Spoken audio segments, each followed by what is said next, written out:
Você está no canal Eu Estudo a Lição com o pastor Samuel Camilo. Hoje é terça-feira, dia 7 de março de 2023. E o tema que estudaremos na nossa lição será Comece com as necessidades pessoais. O texto que serve como base para o nosso estudo, Provérbios 27, versos 23 a 27, que vai nos dizer especificamente o seguinte: Tome conhecimento do estado das suas ovelhas e dedique-se a cuidar dos seus rebanhos, pois a riqueza não dura para sempre. E pode ser que a coroa não passe para a geração seguinte. Depois de recolhido o feno, geminada a nova plantação e reunido o cupim dos montes, os carneiros darão lã para suas roupas, os bodes poderão ser vendidos pelo preço de um campo. Você terá leite de cabra suficiente para si, para sua família e para as suas servas. Tem algumas coisas que nós precisamos compreender quando vamos para a Bíblia. A primeira coisa que precisamos entender é que a Bíblia foi escrita numa época em que Israel era uma sociedade agropastoril, onde a agropecuária e, ao mesmo tempo, a agricultura eram a base da renda dessas mesmas pessoas. Então, boa parte das imagens que são utilizadas tanto no Antigo quanto no Novo Testamento são imagens extraídas exatamente daí, da agricultura e também da pecuária. Nosso guia de estudos começa hoje com alguns exemplos, como Provérbios 3, versos 9 e 10, onde Deus diz que se formos fiéis a Deus, os nossos celeiros ficarão cheios. É claro que quando pensamos a respeito da vida da maior parte das pessoas que vivem hoje em dia em grandes cidades, a maior parte de nós não tem celeiros, porque não trabalhamos acumulando ou estocando nem mesmo grãos ou qualquer outro tipo de fruto da terra, ou cuidando de animais, ou qualquer outra situação como essa. Mas é claro que existem princípios que estão envolvidos aqui. O texto que lemos ainda agora há pouco, especificamente o texto de Provérbios no capítulo 27, vai trabalhar exatamente um princípio. O texto vai dizer: tome cuidado ou tome conhecimento do estado das suas ovelhas e dedique-se a cuidar dos seus rebanhos. Eu não sei quantos de vocês lidam ou vivem do cuidado de ovelhas. Muito provavelmente a grande minoria daqueles que nos acompanham no estudo da lição da Escola Sabatina aqui no nosso canal. Pelas mensagens que a gente vai recebendo da parte de vocês, acredito que boa parte do grupo acabe se dedicando a outro tipo de trabalho, não necessariamente ao trabalho da agropecuária. O que a Bíblia está dizendo para a gente é que a gente deve sim ser diligente dentro do contexto das nossas posses. Não existe nada de errado em administrar os próprios recursos. Não existe nada errado de buscar, de alguma forma, prosperar dentro dos negócios que o Senhor Deus nos permite fazer. O texto bíblico está dizendo: tome conta do seu rebanho, verifique o seu rebanho, ou tenha conhecimento do estado das suas ovelhas, dedique-se a cuidar do seu rebanho, porque a riqueza não dura para sempre. O que ele está dizendo é que nós devemos cuidar dos negócios que Deus nos deu, entendendo que os recursos que nós temos, se não forem devidamente cuidados, eles acabarão. Mas mais do que isso, há uma razão apresentada. O texto vai mencionar que pode ser que a coroa não passe para a geração seguinte. Ou seja, que aquilo que adquirimos durante a nossa vida, que não chegue até as próximas gerações. Portanto, o que Deus está trabalhando aqui nesse texto é nada mais nada menos do que a ideia de que nós devemos, de alguma forma, trabalhar para fazer com que as próximas gerações recebam também um legado da nossa parte. O nosso guia de estudos, na parte do professor, vai trazer aqui especificamente dois exemplos de indivíduos que viveram para deixar um legado. Todas as bênçãos que nós recebemos durante a vida, elas devem ser usadas fielmente para glorificar a Deus. Tudo tem que ser para glorificá-lo. E nós o glorificamos principalmente quando compartilhamos as bênçãos que nós recebemos da parte do Senhor com as gerações seguintes.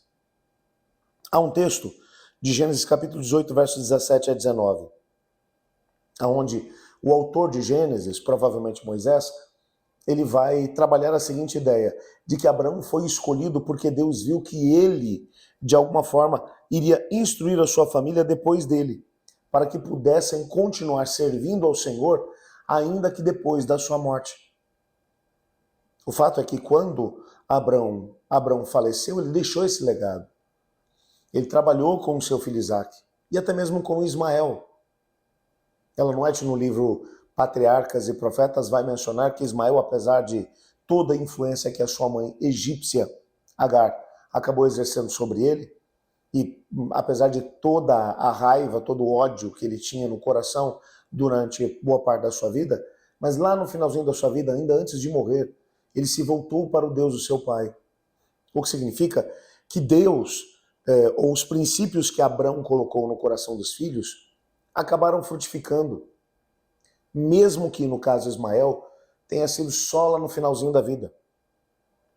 Mas o fato é que, através de Isaac, o conhecimento do Senhor acabou chegando até outras gerações. E, ao mesmo tempo, ele deixou um legado, inclusive, financeiro para a própria família. A Bíblia vai mencionar que, quando ele morreu, ele tinha recursos, servos, servas, animais, rebanhos, e que isso tudo ele deixou para Isaac. Além disso, ele teve a oportunidade de poder ajudar os filhos das suas concubinas, mas ao mesmo tempo deixou uma herança significativa para Isaac, porque através de Isaac o plano de Deus iria se cumprir. Isaac precisaria de mais recursos que os demais. Um outro exemplo que vai ser aqui mencionado é o exemplo de Davi, que ainda antes da sua morte nomeou Salomão como seu herdeiro. Davi quis garantir que o filho recebesse um legado material e ao mesmo tempo espiritual, para aquilo que era o sonho de Deus para a nação pudesse acontecer. E especificamente aqui nesse caso, ele estava mencionando a construção do templo. E o que o texto bíblico vai nos dizer lá em 1 Crônicas capítulo 29, versos 2 e 3, é que Davi já era idoso e ainda assim ele ofereceu os recursos que havia preparado, ao mesmo tempo o planejamento que havia feito para a construção do templo, para que seu filho Salomão tivesse a possibilidade de poder executar aquela mesma obra. Essa obra iria começar algo em torno de 3 anos depois da morte de Davi. Lá em 2 Crônicas, capítulo 3, verso 2, você encontra essa informação. E serviria de um testemunho poderoso para todas as nações da terra. 2 Crônicas, capítulo 6, versos 32 e 33. Tudo o que Davi podia fazer para que Salomão pudesse seguir dentro desse propósito, ele o fez. Durante séculos, o templo foi um poderoso projeto missionário. Mas esse projeto teve origem lá no planejamento financeiro de Davi e, ao mesmo tempo, no planejamento espiritual que ele desenvolveu. Antes de sua morte, ele chama o seu filho e vai trabalhar com ele as seguintes ideias. Filho, existe um projeto para a nossa família. Deus nos chamou com um propósito. Qual é o propósito? É esse. Construa o templo. Mantenha o conhecimento de Deus claro diante das outras nações. É claro que Salomão acabou, depois de ter obedecido à voz de Deus e ao mesmo tempo seguido as instruções de seu pai, ele acabou também se afastando do caminho do Senhor. Mas uma coisa nós descobrimos, que o princípio estabelecido por Davi lá no coração de Salomão ali permaneceu. E ainda que só na parte final da sua vida ele tenha se voltado de novo para Deus, inclusive foi exatamente a época que ele acabou por escrever Eclesiastes, onde ele faz uma reflexão da vida e das escolhas que ele tinha feito, mas nós percebemos que ele acabou por se arrepender dos seus pecados, em grande medida por causa do legado que havia recebido do seu pai. Portanto, temos uma responsabilidade com as futuras gerações.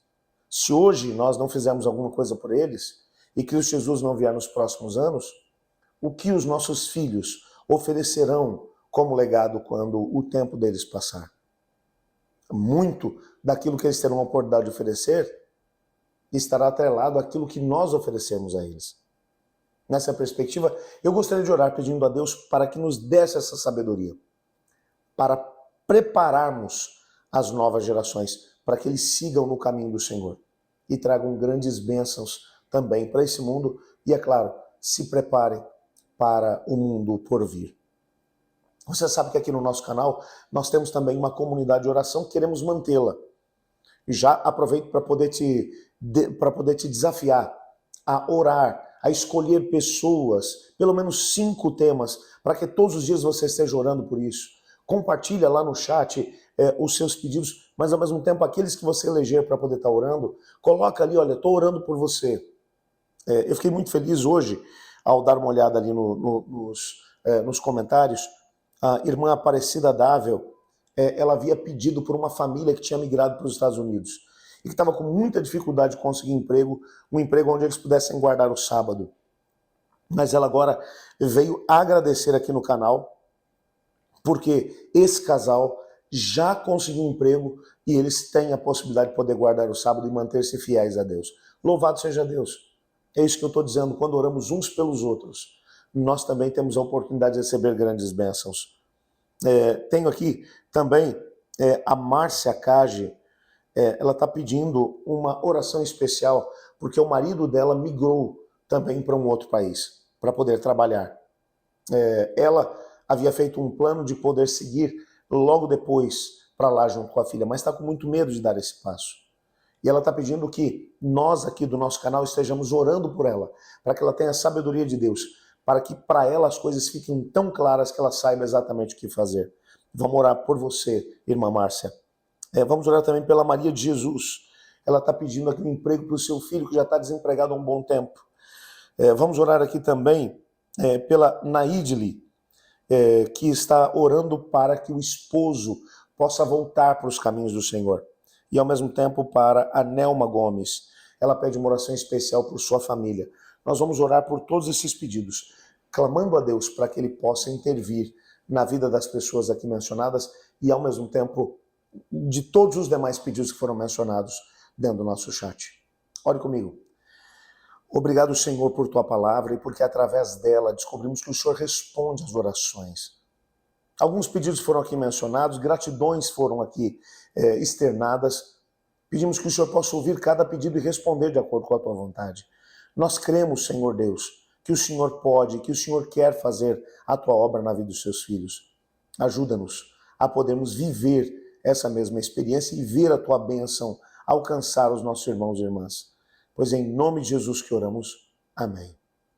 Eu estudo a lição e você?